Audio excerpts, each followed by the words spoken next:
एक भयानक प्राणी लोगों को उठा रहा है और पुलिस को कोई परवाह नहीं है। ये एक बरसाती शाम थी। टेस मार्शल नाम की एक युवा महिला डेट्रॉइट पहुंचती है। उसका अगली सुबह एक नौकरी का इंटरव्यू है और उसने जल्दी आने का फैसला किया, ये सोचकर कि वो रात को बारबरी स्ट्रीट के किराए के घर में बिताएगी। टेस ने इस जगह को एक ऑनलाइन लिस्टिंग प्लेटफॉर्म के माध्यम से बुक किया था। उसे एक पुष्टि प्राप्त हुई और उसे अंदर जाने के निर्देश विस्तार से भेजे गए थे। अपने पूर्व प्रेमी की लगातार कॉल को नजरअंदाज करते हुए वह सामने के दरवाजे के पास छोटे लॉक बॉक्स का कोड वाला संदेश फिर से पढ़ती है, जहां चाबियां रखी जानी चाहिए। अपने बैग ले जाते हुए टेस अपनी कार लॉक करती है और बारिश से बचने के लिए जल्दी से घर की ओर बढ़ती है। वह कोड डालने का प्रयास करती है, लेकिन लॉक बॉक्स नहीं खुलता। इस बीच उसका पूर्व प्रेमी पूर्व मार्कस उसे लगातार कॉल करके सुलह करने की कोशिश करता है। निराश होकर टेस फिर से निर्देशों पर ध्यान केंद्रित करती है और समझती है कि उसने अंक गलत क्रम में डाल दिए थे।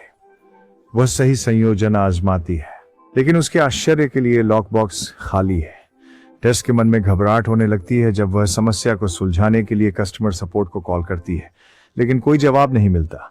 घर एक अर्ध त्याग किए गए इलाके में स्थित है, जहां कोई जीवन के संकेत नहीं है, जो उसे असहज करता है। ये समझते हुए कि बाहर अकेले रुकना सुरक्षित नहीं है, वह अपनी कार में वापस आकर इंतजार करती है। जैसे ही वह निकलने वाली होती है, वह देखती है कि एक में बत्ती जल गई है। कमरों में कोई अंदर होने का संकेत मिल रहा है। जिज्ञासु और भ्रमित टेस फिर से घर के पास जाती है, खिड़कियों से झांकती है और एक अजनबी को देखती है। क्या चल रहा है ये जानने के लिए दृढ़ संकल्पित वह दरवाजे की घंटी बार बार बजाती है। एक आदमी जवाब देता है और दोनों एक अजीब स्थिति में खुद को पाते हैं। पता चलता है कि टेस और आदमी कीट दोनों ने अलग अलग ऑनलाइन प्लेटफॉर्म के माध्यम से उसी रात के लिए घर बुक किया है। कीट शुरुआत में मानता है कि टेस ने कोई गलती की है, लेकिन वह उसे अपनी पुष्टि दिखाती है, यह साबित करते हुए कि उसकी आरक्षण वैध है, जबकि वह इस बात से दुखी महसूस करती है कि वह बारिश में फंसी हुई है। कीट टेस को अंदर आने का निमंत्रण देता है ताकि ग्राहक सहायता के साथ चीजों को सुलझाया जा सके। टेस हिचकिचाती है, एक अजनबी पर अविश्वास करते हुए, और जानती है कि अगर वह खतरनाक साबित होता है, कोई भी उसकी मदद के लिए नहीं आएगा। अपनी आशंकाओं के बावजूद वह उसका प्रस्ताव स्वीकार करने का फैसला करती है और अंदर चली जाती है। घर साफ सुथरा और व्यवस्थित दिखता है, बिल्कुल भी किसी अपराधी के ठिकाने जैसा नहीं, लेकिन टेस को पुरुषों पर भरोसा करने में दिक्कत होती है। वह स्वयं को संभालने के लिए बाथरूम का उपयोग करने का अनुरोध करती है और कीट से उसका बुकिंग कंफर्मेशन दिखाने के लिए कहती है, ताकि यह सुनिश्चित हो सके कि वे एक दूसरे के प्रति ईमानदार हैं। बाथरूम में टेस कीट की टॉयलेटरीज, सौंदर्य प्रसाधन, कपड़े और कपड़े देखती है और एक टूथ और ब्रश। उसकी चीजों में कुछ भी ऐसा नहीं है जो ये संकेत दे कि वह कोई खतरा है, और उसे थोड़ी राहत महसूस होती है। हालांकि जब वह लिविंग रूम में वापस आती है तो वह पाती है कि कीट गायब हो गया है। कुछ क्षण बाद वह अचानक उसके पीछे प्रकट हो जाता है, जिससे वह चौंक जाती है और उसकी बेचैनी फिर से उभर आती है। कीट टेस को अपनी पुष्टि दिखाता है, यह साबित करते हुए कि उसने भी उसी तारीख के लिए घर बुक किया था। स्थिति की अजीबता को समझते हुए टेस होटल ढूंढने के लिए जाने पर विचार करती है। हालांकि कीट पड़ोस के खतरों की ओर इशारा करता है और सुझाव देता है कि वह समाधान खोजने के लिए घर में ही रहे, जहां कम से कम ताले और कुछ सुरक्षा होती है। टेस बेवजह कीट की बात से सहमत होती है और वहीं रहने का फैसला करती है, जबकि वह पास के होटल की तलाश में रहती है। वह कॉल करती है, लेकिन हर कमरा पूरी तरह से बुक होता है। कीट को याद आता है कि डेट्रॉइट में एक मेडिकल कॉन्फ्रेंस हो रही है, जिससे डॉक्टरों का शहर में तांता लगा हुआ है। रहने की व्यवस्था करना लगभग असंभव हो जाता है। स्थिति की असुविधा के बावजूद कीट अपनी पूरी कोशिश करता है कि वह सज्जन की तरह व्यवहार करे। वह उसे एक पेय पेश करता है और चाय बनाता है, लेकिन टेस यह सोचकर कि वह उसमें कुछ मिला सकता है, उसके साथ पीने से इनकार कर देती है। पता नहीं क्या करना है। टेस को एहसास होता है कि उसके पास रात को ठहरने की कोई जगह नहीं है। कीट सबसे व्यावहारिक समाधान सुझाता है। वे दोनों किराए के घर में ही रह सकते हैं। वह उसे बेडरूम की पेशकश करता है। वह जिद करता है कि वह सोफे पर सोएगा, एकमात्र बिस्तर को छोड़ते हुए। टेस अनिच्छा से मान जाती है, लेकिन अनुरोध करती है कि चादरों को धोया जाए, क्योंकि वह सफाई की दीवानी है, और इस्तेमाल किए गए बिस्तर पर सोने से इनकार करती है। जब बिस्तर की चादरें वॉशिंग मशीन में होती हैं, कीट टेस की चीजें अंदर लाने में मदद करता है और उसे बेडरूम में व्यवस्थित कर देता है। सामान खोलते समय टेस देखती है कि कीट ने अपना वॉलेट बाहर छोड़ दिया है और उसका आईडी चेक करने का फैसला करती है। वह कुछ क्रेडिट कार्ड पाती है और सुरक्षा के तौर पर उसके ड्राइवर लाइसेंस की एक फोटो ले लेती है। थोड़ा सुरक्षित महसूस करते हुए वह नहाती है और आरामदायक कपड़े पहन लेती है ताकि अपने बड़े इंटरव्यू से पहले आराम कर सके। कीट उसे सूचित करता है कि चादरें अभी भी सूख रही हैं और इसमें कम से कम 1 घंटा लगेगा। वह सुझाव देता है कि वे वाइन की एक बोतल खोलें और एक दूसरे को बेहतर तरीके से जाने। उसके अविश्वास को महसूस करते हुए कीट इस बात का ध्यान रखता है कि वह वाइन तब तक न खोले जब तक वह वहां न हो। हालांकि टेस इस इशारे की सराहना करती है, फिर भी वह सावधान रहती है। हालांकि वह उसे एक छोटा गिलास लेने देती है। कीट हल्की फुल्की बातचीत शुरू करके तनाव को कम करने की कोशिश करता है। टेस साझा करती है कि वह एक फिल्म निर्माता कैथरीन के साथ इंटरव्यू के लिए शहर में आई हुई है। वह डॉक्यूमेंट्री के लिए शोधकर्ता के रूप में नौकरी पाने की उम्मीद कर रही है, जो कीट को प्रभावित करता है। वह कैथरीन के काम से परिचित है और टेस को प्रोत्साहित करता है, विश्वास जताते हुए कि वह अच्छा करेगी। जब टेस ने बताया कि आगामी प्रोजेक्ट डेट्रॉइट के संघर्षरत संगीतकारों पर केंद्रित है, तो कीट प्लेजेंटली सरप्राइज्ड हुए। असल में वह शहर के दूसरे हिस्से में शुरू हुए एक अपेक्षाकृत प्रसिद्ध बैंड का हिस्सा है। उसने घर किराए पर लिया जबकि वह अपने समूह के लिए एक नई जगह की तलाश कर रहा था और इसे संभावित मुख्यालय के रूप में विचार कर रहा है। उनकी साझा बातचीत उनके बीच के तनाव को कम करती है और टेस कीट पर थोड़ा अधिक भरोसा करने लगती है।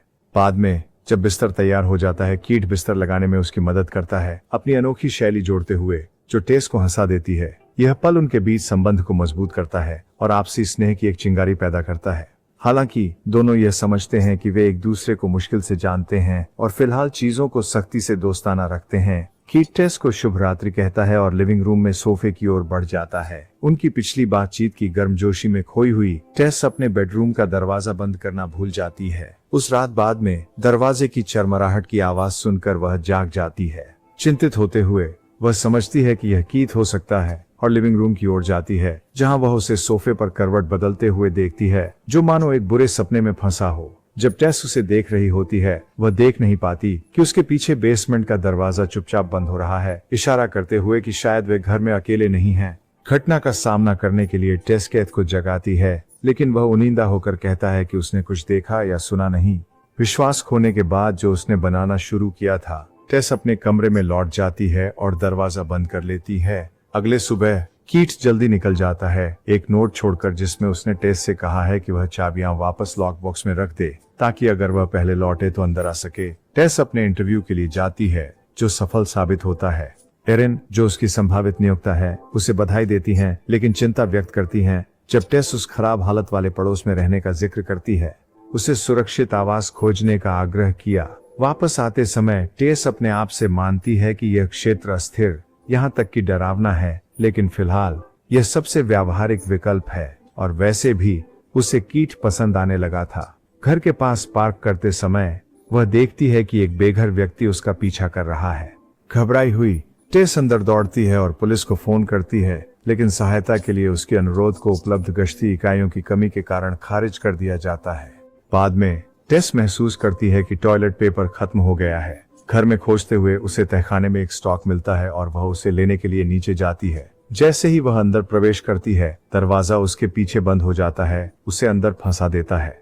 और भी बुरा, वह चाबी को लॉक बॉक्स में लौटाना भूल गई थी और उसका फोन ऊपर है, जिससे उसके पास कोई रास्ता नहीं बचा है। हताश होकर टेस बेसमेंट की तलाशी लेती है और दीवार से निकली हुई एक रस्सी को देखती है। इसे खींचने पर एक गुप्त दरवाजा खुल जाता है, जो एक अंधेरे भयावह गलियारे की ओर ले जाता है। डर उसे जकड़ लेता है, लेकिन जिज्ञासा जीत जाती है। अंधेरे में प्रकाश परावर्तित करने के लिए दर्पणों का उपयोग करते हुए टेस सावधानी पूर्वक गलियारे का पता लगाती है। जो उसे मिलता है वह उसे डरा देता है। एक गंदी कोठरी जिसमें मैला गद्दा, गंदगी के लिए एक बाल्टी, दीवार पर खून का हाथ का निशान और बिस्तर की ओर भयानक ढंग से निशाना लगाए एक पुराना वीडियो कैमरा है। डरी हुई टेस मुख्य तहखाने वाले क्षेत्र में वापस जाती है। तभी उसे कीट के घर लौटने की आवाज आती है। एक छोटी सी खिड़की से वह उसे चाबी देती है, जिससे वह तहखाने का दरवाजा खोलकर उसे आजाद कर सके। कांपते हुए टेस बताती है कि उसने क्या देखा और कीट से तुरंत घर छोड़ने का आग्रह करती है। संदेहपूर्ण कीट उसके डर को खारिज करता है, ये कहते हुए कि इसके लिए कोई तार्किक कारण होना चाहिए। उसे आश्वस्त करने के लिए वह खुद तहखाने की जांच करने का फैसला करता है। वह टेस से कहता है कि दरवाजा खुला रखें ताकि वह फिर से बंद न हो जाए। टेस के प्रतिवादों के बावजूद कीट नीचे चला जाता है, यह वादा करते हुए कि वह कुछ ही मिनटों में वापस आ जाएगा। टेस बेचैनी से इंतजार करती है, बार बार कीट को ऊपर आने के लिए पुकारती है। जब वह चुप हो जाता है तो उसकी चिंता बढ़ जाती है। अच्छी समझ के बावजूद वह उसके पीछे बेसमेंट में जाती है। उसकी हैरानी की बात है, कीट कहीं नहीं मिल रहा। उसके सामने गलियारा और भी अंधेरा और खतरनाक हो जाता है। गहरे गलियारे में लौटते हुए टेस चारों ओर देखती है और देखती है कि एक और दरवाजा है जो एक भूमिगत सुरंग की ओर जाता है। वह नीचे जाने से डरती है, लेकिन कीट की मदद की विनती सुनती है। अपने डर को दूर करने के लिए संघर्ष करती है। वह नीचे उतरती है और पशु पिंजरे और अन्य भयानक दृश्य देखती है। जल्द ही वह घायल कीट को ढूंढ लेती है। वह बहुत डरा हुआ है, कह रहा है कि वे अकेले नहीं हैं और कुछ ने उसे काटा है। वह सुझाव देती है कि वे बाहर की ओर जाएं, लेकिन वह उससे कहता है कि वह अंधेरे में छिपे हुए राक्षस से छिपने के लिए दूसरी दिशा में जाए। उसी क्षण एक विकृत महिला उन पर हमला करती है, कीट के सिर को बेरहमी से कुचल देती है और टेस को पकड़ लेती है। कुछ हफ्तों बाद घर का मालिक अभिनेता एजे गंभीर समस्याओं का सामना करने लगता है। एक अभिनेत्री जिसने उसके साथ थोड़ा समय बिताया था ने उस पर हमला करने का आरोप लगाया है। स्टूडियो उसकी कहानी पर विश्वास करता है और परिणाम स्वरूप एजे को उसकी श्रृंखला की शूटिंग से हटा दिया गया है। मीडिया जल्द ही इस विवाद को पकड़ लेता है और यह एक घोटाले में बदल जाता है, जिससे अभिनेता की प्रतिष्ठा खराब हो जाती है। उसे यकीन है कि उसने कोई अपराध नहीं किया है, इसलिए वह खुद का बचाव करने के लिए ही नहीं बल्कि अभिनेत्री को मानहानि के लिए जिम्मेदार ठहराने के लिए मुकदमा करने की योजना बना रहा है। इसके लिए उसे बड़ी राशि की जरूरत है, लेकिन उसका बैंक खाता लगभग खाली है। इसलिए एकमात्र समाधान कुछ संपत्ति बेचना है। एजे ने डेट्रॉइट में अपना घर बेचने का निर्णय लिया और उसे देखने के लिए वहां जाता है। उसके दोस्तों को लगता है कि यह एक मूर्खतापूर्ण कदम है, क्योंकि यह अप्रत्यक्ष रूप से उसके दोष को स्वीकार करने जैसा है, जैसे वह न्याय से भागने की कोशिश कर रहा हो। एजे उन्हें याद दिलाता है कि वह कोई अपराधी नहीं है और उसे अपनी संपत्ति बेचने का अधिकार है। वह घर पहुंचता है और देखता है कि वह किसी और की चीजों से भरा हुआ है। वह अपने प्रबंधक को फोन करता है, ये जानने के लिए कि कौन इस जगह को किराए पर ले रहा है, और उसे पता चलता है कि आखिरी किराएदार कीट और टेस थे, जिन्हें हफ्तों पहले निकल जाना चाहिए था। अगले मेहमानों के आने तक घरेलू नौकरानी नहीं आएगी, इसलिए किसी ने सफाई नहीं की है, जिससे एजे परेशान हो जाता है। बाद में एजे पास के बार में पीने जाता है और अपनी परेशानियां भूलने की कोशिश करता है।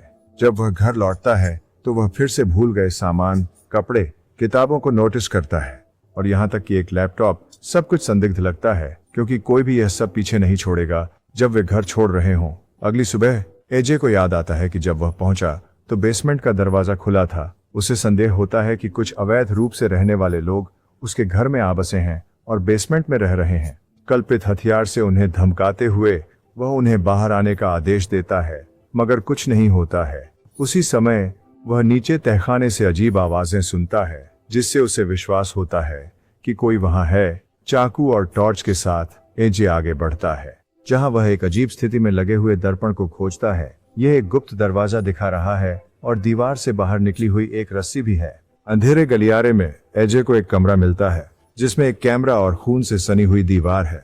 कोई भी सामान्य व्यक्ति डरेगा, लेकिन एजे फैसला करता है कि यह अच्छी किस्मत है, क्योंकि अतिरिक्त गुप्त कमरे उसके घर की कीमत बढ़ा सकते हैं। कीमत बढ़ाने की उम्मीद में वह सभी कमरों का कुल क्षेत्रफल मापता है और टेप मापने वाले उपकरण के साथ बेसमेंट में लौटता है। संयोग से उसे एक सीढ़ी दिखाई देती है जो उसे भूमिगत सुरंग की ओर ले जाती है, जो उसे और भी उत्साहित कर देती है।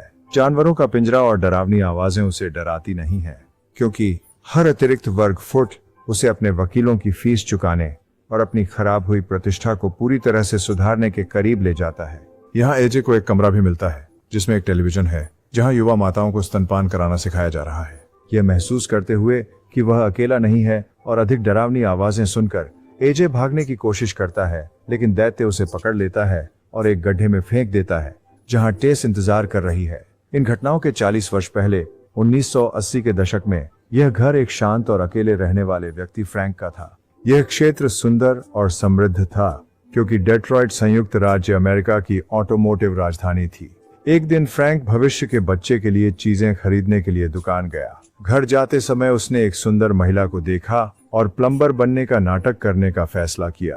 वह झूठे बहाने के तहत उसके घर में घुसा, बाथरूम की खिड़की खोली और अंदर घुसने की योजना दरवाजे की ओर में जहां उसके बंदी कई वर्षों तक रखे गए थे, उसने उन्हें बंदी बनाकर रखा और उन पर हमला किया, लेकिन किसी ने कुछ संदेह नहीं किया। वर्तमान में टेस एजे के घाव का इलाज कर रही है और समझाती है कि उनका पीछा करने वाला राक्षस एक महिला है जो मानती है कि वह एजे की मां है।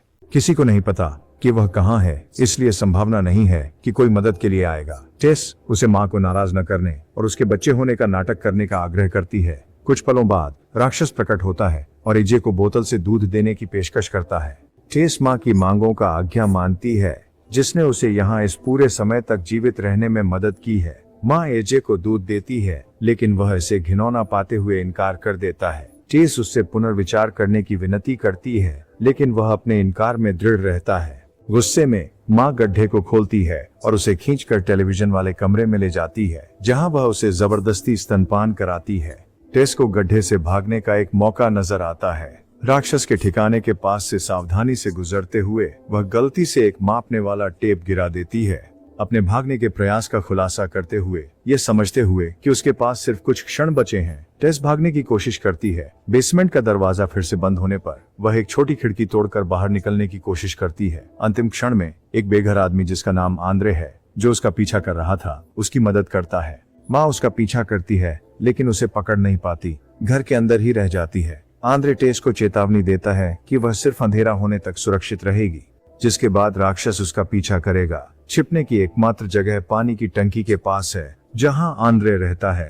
टेस मना कर देती है, ये मानते हुए कि उसे एजे की मदद के लिए सब कुछ करना चाहिए। जब माँ टेस का पीछा कर रही होती है तो एजे मौके का फायदा उठाकर भाग जाता है। वह सुरंग से बाहर निकलने का रास्ता नहीं ढूंढ पाता, लेकिन एक गुप्त दरवाजा खोजता है जो एक कमरे की ओर जाता है, जिसे राक्षस पास आने से डरता है। अंदर एजे एक बुजुर्ग व्यक्ति को पाता है, फ्रैंक, जिसे टेलीविजन देखना बहुत पसंद है। एजे उसे पानी पीने में मदद करता है और एक नाइट स्टैंड हटाता है। इस बात से अनजान के अंदर एक रिवॉल्वर छुपी हुई है। एजे वीडियो टेप देखने का निर्णय लेता है और यह देखकर डर जाता है। फ्रैंक कई वर्षों से एक उन्मादी व्यक्ति रहा है, महिलाओं का अपहरण करता रहा है। वह उन्हें जबरदस्ती ले जाता और एक कमरे में गद्दे और खून के धब्बों के साथ इस प्रक्रिया को फिल्माता। फ्रैंक समझ जाता है कि पुलिस जल्द ही आने वाली है, इसलिए वह रिवॉल्वर निकालता है और अपनी जान ले लेता है। एजे बंदूक उठाता है और कमरे से भागता है, भूल भुलैया से बाहर निकलने की उम्मीद करते हुए।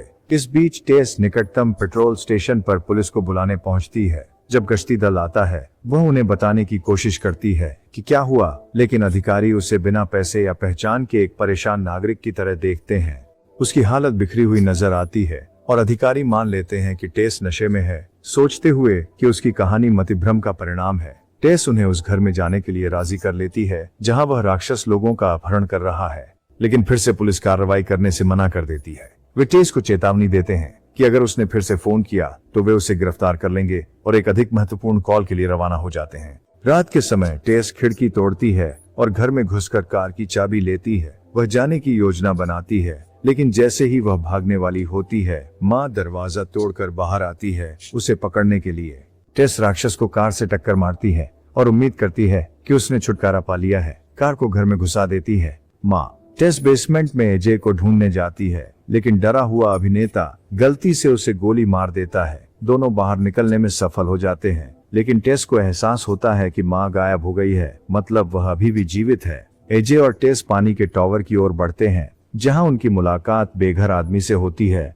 आंद्रे, जो उनके साथ अपना आश्रय साझा करने के लिए तैयार है, वह उन्हें बताता है कि फ्रैंक एक पागल व्यक्ति था जिसने न केवल महिलाओं का अपहरण किया बल्कि नवजात बच्चों का भी, जिससे उत्परिवर्तन और माँ का जन्म हुआ। आंद्रे मानता है कि आश्रय सुरक्षित है, लेकिन ऐसा नहीं है। माँ उन्हें ढूंढ लेती है और आंद्रे को बुरी तरह चीर देती है। जोड़ा भाग जाता है और टावर के ऊपर चढ़ जाता है, लेकिन एजे रिवॉल्वर गिरा देता है। खुद का बचाव करने का कोई और बेहतर तरीका नहीं सोच पाने पर वह टेस को टावर से धक्का दे देता है, जिससे माँ के टेस के पीछे कूदने पर मजबूर कर देता है, क्योंकि राक्षस टेस को अपना बच्चा मानता है।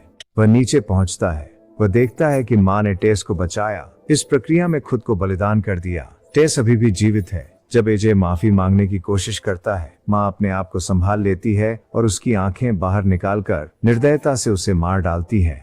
माँ टेस से उसके साथ घर लौटने के लिए कहती है, लेकिन टेस रिवॉल्वर लेती है और एक गोली से राक्षस का जीवन समाप्त कर देती है। जख्मी, थकी हुई और लंगड़ाते हुए, लेकिन अपनी जीवित रहने की लड़ाई में विजयी, टेस दूर चल देती है। नायिका खतरे के स्पष्ट संकेतों के बावजूद घर की खोज कर क्यों जारी रखती है? उसके तर्क में कौन से प्रेरणाएं या दोष इस व्यवहार को समझा सकते हैं?